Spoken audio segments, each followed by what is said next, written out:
Welcome back. All right, so every trade deadline this happens. There's a lot of trades that happen that come out after the trade deadline has passed. So there are some question marks on the board where there should be player names, but it's because we don't know the exact details yet.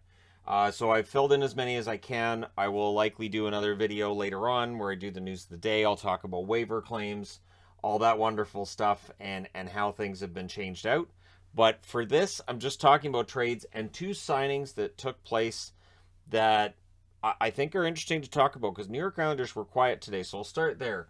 Cal Clutterbuck, 2 years at $1.75 million per season. I think that's fine. They held him out of the lineup yesterday. I think they were considering trading him. They ended up keeping him. And Zach Parise signs an extension as well. I think it's just for the 1 year. I haven't seen the actual cap hit with that one. But I felt like for this video, that's not as important. We can talk about that later in a news video.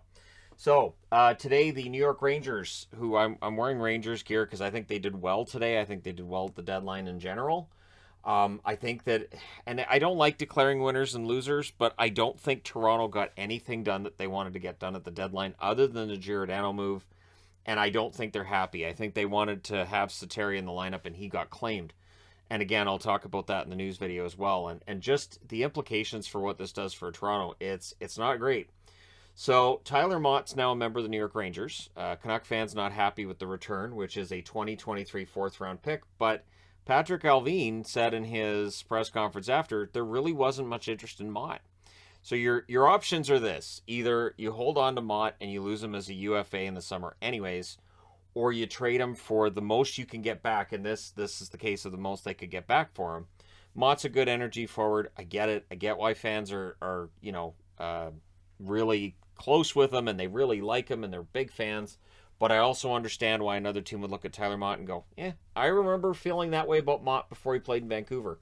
When they acquired him, I wasn't, entirely understanding of said move. However, he's been very good for Vancouver. I do wish him the best, and I think he'll be a good fourth-line player for the Rangers. But again, for fourth-liners, this is the going rate as a fourth-round pick. You're not going to get much higher than that for a guy who is a solid fourth-liner, but he's still a fourth-liner.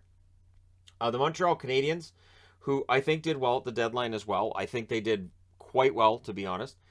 They pick up Nate Schnarr in exchange for Andrew Hammond, who has been traded to New Jersey.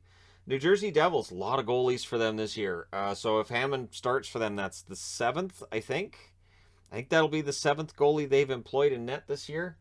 It will be interesting to see if he does play or if he just ends up going down to Utica. But yeah, Hammond, we'll see if he does end up playing or not. And then Schnarr, project, not, main guy or anything, but, we'll see what Montreal can do because I think they did well at the deadline.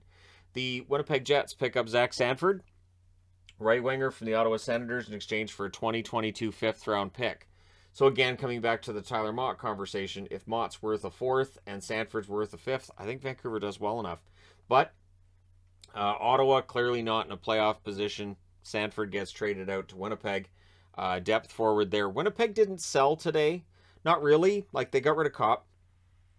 They weren't able to work on, an extension with him, so they moved him before they lost him for nothing. But they also picked up players in that they picked up Appleton from Seattle. They pick up Sanford from Ottawa. I do like what Winnipeg did as well, that they managed to minimize that loss of Andrew Kopp. I mean, Appleton's not going to make up for Kopp entirely. Neither will Sanford, but you don't want to lose him for nothing, right? The Arizona Coyotes, who I think were entertaining to watch at the deadline as well, pick up a 2023 third-round pick for Johan Larsson going to Washington. He's had a decent season for the Coyotes.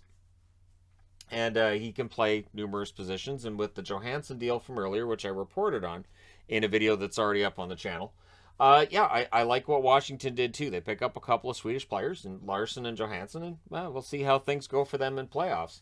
Colorado, who had a pretty strong deadline overall. I like the Sturm deal. I also like them adding Andrew Cogliano, a 2024 fifth-round pick going to San Jose.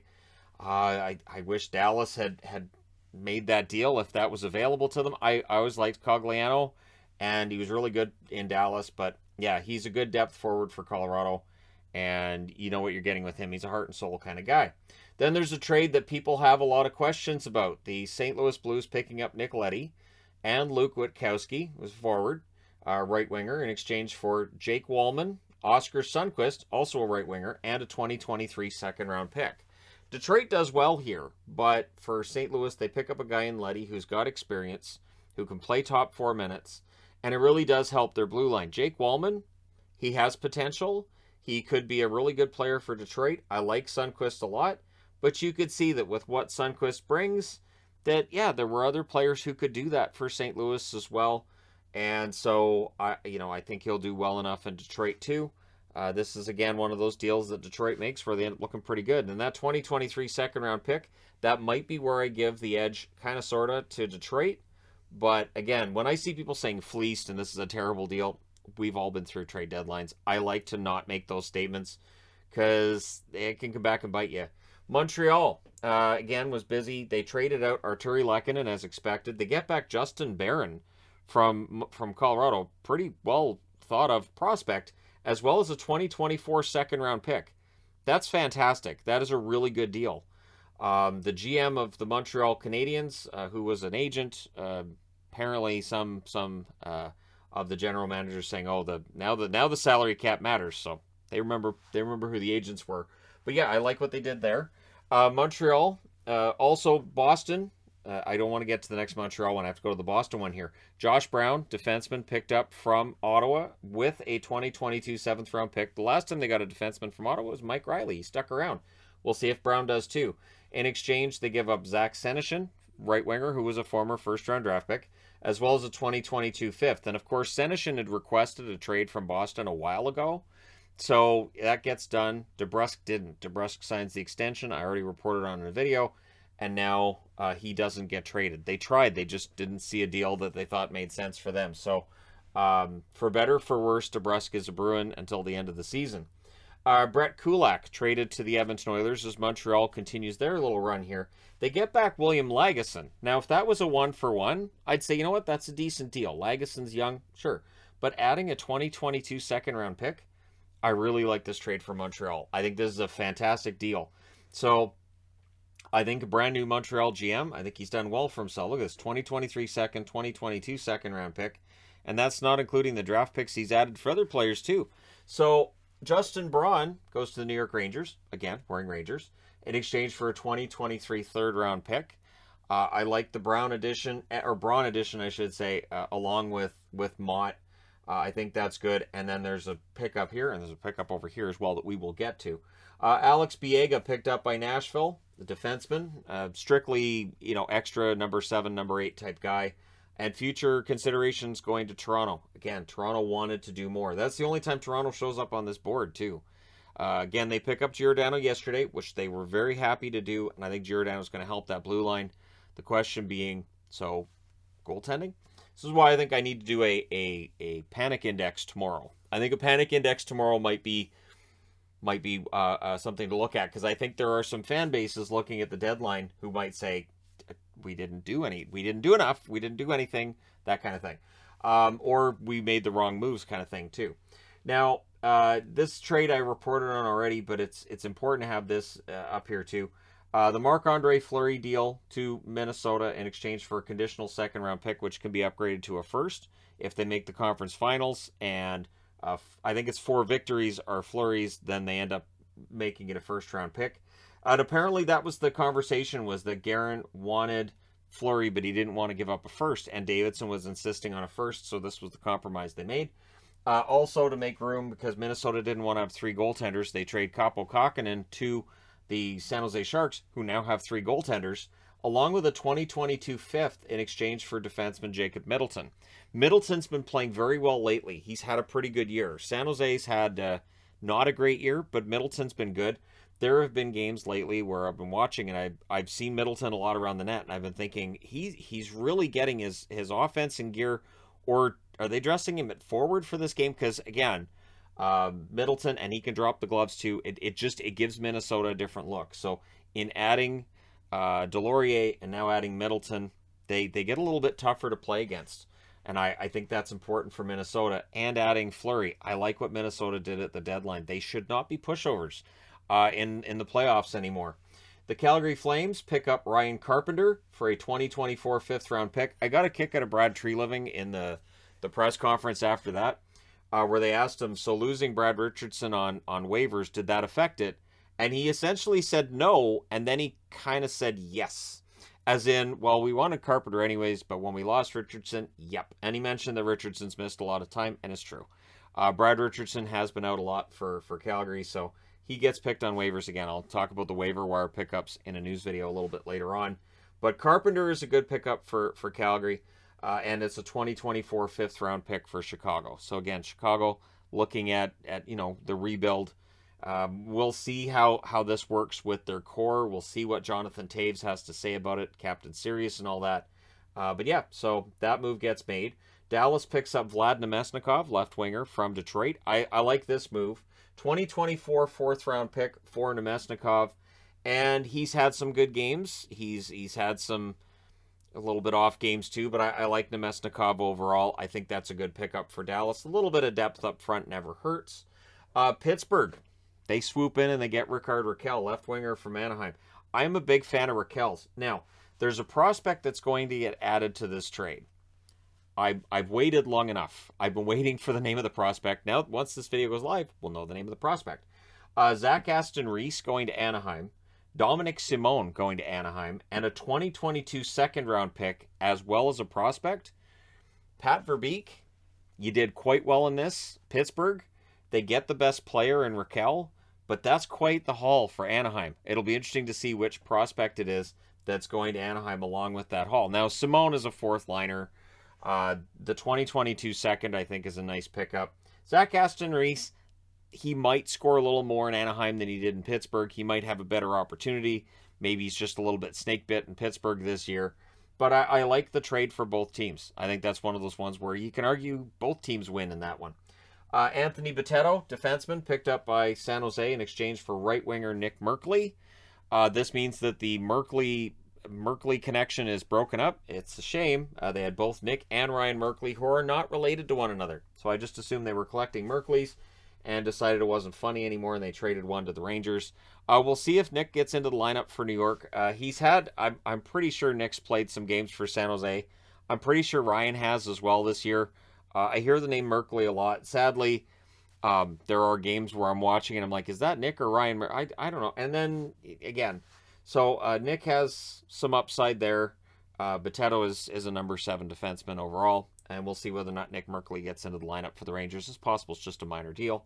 Riley Nash, who cleared waivers today, so that means Tampa Bay can put him in the minors and call him up later if they want to. He's acquired for future considerations to the Arizona Coyotes. So Riley Nash, who Arizona gave him a chance too. He was playing a lot when they first picked him up. They've traded him to Tampa, who I believe had his rights and waived him, and he went to Arizona. So anyways, he's back with Tampa. Goaltender Michael McNiven picked up from Montreal, or from Calgary, I should say. He was a Montreal prospect at one time. Picked up from Calgary in exchange for future consideration. So just goaltending depth there for the Ottawa Senators. Defenseman Nathan Beaulieu added by the Pittsburgh Penguins for a conditional 7th round pick going to Winnipeg. A lot of conditional draft picks from Winnipeg. Kevin Cheveldayoff getting creative today. And as I mentioned, Clutterbuck and Parise both signed extensions with the New York Islanders. The $1.75 million for Clutterbuck, that's decent. We'll see how much Parise gets. I think it's probably like $1 million. Dodonov's been traded to the Anaheim Ducks. At the point where I'm recording this, I have not seen the return yet for Vegas. This is a move Vegas needed to move out some money. They still don't have enough money under the cap to put everybody in the lineup. So people were expecting Vegas to be a little bit more active at the deadline. But the Eichel deal was that was their all-in move, and so they didn't really have another one. They might have tried to move out more money, but whatever it is, at this point, unless there's something else in the queue, it's just Dodonov that looks like he's going. So Anaheim picking up some forwards here. It should be interesting because Dodonov, Aston Reese, Simone, they can all play, and all they've lost is Raquel. So there's some depth there for Anaheim after the deadline. Andrew Kopp is now a member of the New York Rangers. I'm going to miss him with Winnipeg. Andrew Kopp's one of my favorite players from the Jets, and so immediately that transfers to the Rangers. Kopp is he's useful up and down the lineup. He can play second line, third line. He could play fourth line if you need him to. He can play center. He can play the wing. I like Kopp. So the 2 conditional second round picks, one of them I think can upgrade to a first. They can choose which year, 2022 or 2023, and which picks. And even the announcers are like, I don't know, here's what it is. And it doesn't really matter. Basically, it's 2 conditional second-round picks, a 2023 fifth, and both prospects named Barron moved. Morgan Barron, the center, has now moved on to Winnipeg. So they get a prospect in Morgan Barron. They pick up 3 draft picks in exchange for Andrew Kopp. Keep in mind, they also pick up Sanford. They pick up Appleton. I think Winnipeg did well, balancing that, moving out assets, bringing in assets, and staying in the hunt for the playoffs, not signaling to their fans that they were giving up on the playoffs. Center Derek Brassard joins his 10th team. I'm pretty sure he hasn't played in Edmonton before, so that's team number 10. Look out, Mike Sillinger. He could catch you. So Brassard goes to Edmonton. He's had an up-and-down year, but he's pretty good in his own end of the ice. The 2023 fourth going to the Philadelphia Flyers. Again, that seems to be the going rate. 2023 fourth for Brassard. The Canucks get that for Mott. Would rather have Mott or Brassard. I can see why they'd be seen as equal to other GMs. And a 50% salary retention by Philadelphia as well, because Edmonton, up near the cap like half the league is. So, yeah, I like the retention there. I like Philadelphia doing this because otherwise you lose Brassard for nothing, right? Max Domi traded to the Carolina Hurricanes. The return, it looks like it's a prospect going to Columbus, but then there's the rumor out there too that Florida's somehow in this to make it a 3-way deal. So when I do the other video later, where I do the news video, I will also update those trades and let you people know what happened. So news video, I'm going to delay that until just before the first game of the night gets started. There's only one game at 4 o'clock anyways. Or no, there's 2 games at 4 o'clock. Well, no, one. One at 4 o'clock, one at 5 o'clock, and then 6:30 and 7 for the other 2 games. So pretty light night. Again, I would like the NHL to make it so there aren't games on trade deadline day. I think that just works for the teams, for the players. There's a lot of guys who are moving right now who won't be able to play if their team's scheduled for tonight. And I just think it would be nice to see a day off for trade deadline. And then you could move the deadline to later in the day. You could have it at 4 o'clock in the afternoon Pacific, 7 o'clock Eastern, and we might see even more deals. Or you give a GM more time to think about it. Anyways, let me know what you guys think. What was your favorite trade today? What's your least favorite trade? How do you feel your team did? How do you feel other teams did? For me, the winners, and I don't like declaring winners, but I like what Colorado did. I like Florida's trade deadline. I think the Rangers did pretty well to show that they're in this and they're serious about trying to win. I think Toronto had a hard time, so I would, if you have to declare a team that loses out, I think Toronto. I think that with Vancouver, I think there's more they probably wanted to do. I also think that fans expect more than they're going to get from Vancouver. I think turning Hamonic into Dermott, decent move. And, trading out Mott is what they needed to do. I understand the return's underwhelming to Vancouver fans, but there's not much else they can do. If they held on to him through the deadline and lost him for nothing in the summer as a UFA, fans are going to complain then anyways. And I like what Calgary did.